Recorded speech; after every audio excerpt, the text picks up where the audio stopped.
I'm actually here at the Wrexham Junior Chess Tournament, Junior Rapid Play, FIDE rated, and I'm with Thalia Holmes.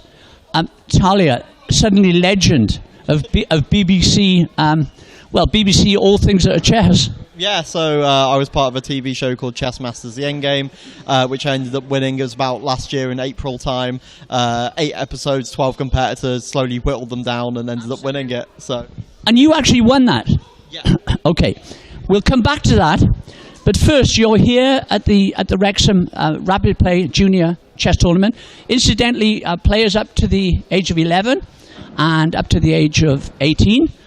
You've been doing some commentary and some live analysis of the games, which has had parents riveted to their seats, watching their child play and stuff. It's got a great vibe here, yeah?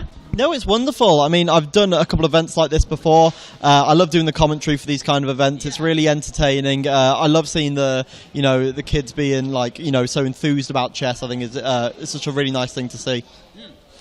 Now, I know you're very active, not least with CSC.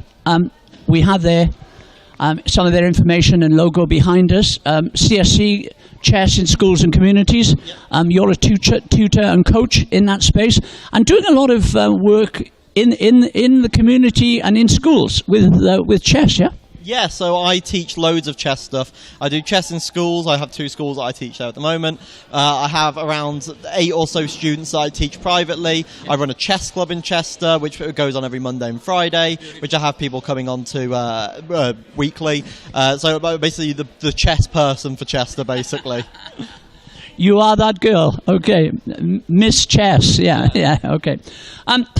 There's some momentum in chess at the moment, isn't there? Maybe everybody talks about the Queen's Gambit on Netflix, and maybe finding Bobby Fischer and Judith, Polgar, So there's been some chess media stuff of what I would call maybe, proper and interesting, and that seems to have manifested itself and pushed into the broader community. I know education systems, maybe even the NHS and well-being, such as that is in communities these days, are considering and embracing chess because of the qualities that it has. And behind us here, it's saying develops problem-solving skills and a host of, a myriad of other benefits, to children.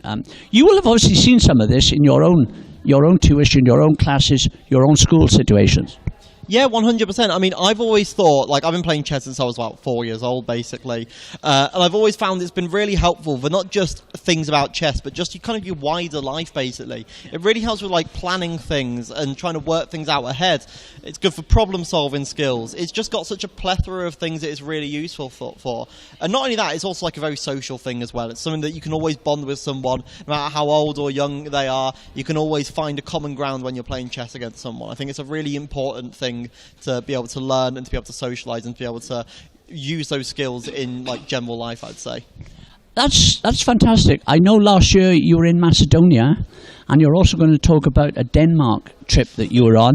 And of course, you go to these places, you play chess, it's the same game. Exactly. So whoever's there, it's not as if you're having to teach or find it. People play chess all over the world. Exactly. I mean, I was in, I didn't play chess in Macedonia, but in Poland I went a few probably about a year ago now, and I just went to a random chess club that was in Warsaw. They're having a mini tournament. I just went there, signed up, and was like, there you go, I'll have a couple of games here. Sounds lovely. And it's the same all over the world. You can go basically just anywhere, sit down, have some games, and it's a great experience for everyone. Did you win that tournament? I got 3 out of 6 in the end. I think I lost my first 3 and was feeling terrible, and then I won the last 3. Yeah. Okay. Now, I asked you, didn't I, about, well, first of all, you're at the in university at Chester, as well as all your chess activities and things. You're studying history there. Yeah. And I said, okay, that's interesting. Are you studying the Roman Empire? Because, I might have a few questions for you about that. I love the Roman Empire and all that stuff. You said no, so we moved on. And then I said about hobbies, and I'm going to let you carry on from there. So yeah, a few years ago now, it was in 2024, 2023, I can't remember which one, I did a walk around Denmark. So I basically in the summer decided that I didn't want to go home for that long because I had a gap in my tenancy. So I basically just went, what can I do to kind of fill that space basically? And I decided that would be a really funny idea just to go, go to Denmark with a tent and a sleeping bag and whatever else, and then just go try and walk from the easternmost point to the southern, to the western, to the northern, and then see how that went. I ended up getting about 500 miles into it over the period of 21 days. I ended up getting shin splints in the end, so I had to cut it off slightly short. But I'm planning on going back to try and complete it, maybe either this summer or the summer after, hopefully, to try and get that kind of completion feeling. And I think it'd be quite funny to name that part of the trip I Can Walk 500 More, in reference to the Proclaimer song. I love that. I do a bit of DJ and disco stuff, so I can walk 500 miles and I can walk, etc., etc. What a great song that is. That is a true dance floor anthem chant, yeah. Okay, we've got to get to the BBC stuff. Tell us about that. So yeah, I was on this show called called Chess Masters: The Endgame on BBC Two. It was, and you won it. I did win the show, yeah. So it was 12 competitors over 8 episodes, basically whittled down one by one until eventually a winner was crowned. I signed up to the show not thinking anything would come of it. I just sent an email off saying, yeah, I want to be on the show. They eventually, after a load of interviews, said, yep, we'll have you on. And I was so shocked about that. Was not expecting to do well at all. I was just happy I didn't go out in the first round.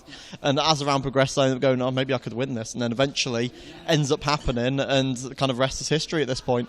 There were 1 or 2 characters on the show, yeah? Not least the guy that went out in, was it the first round or the second round? There's been a few people that went out. Like obviously, people went out at different times.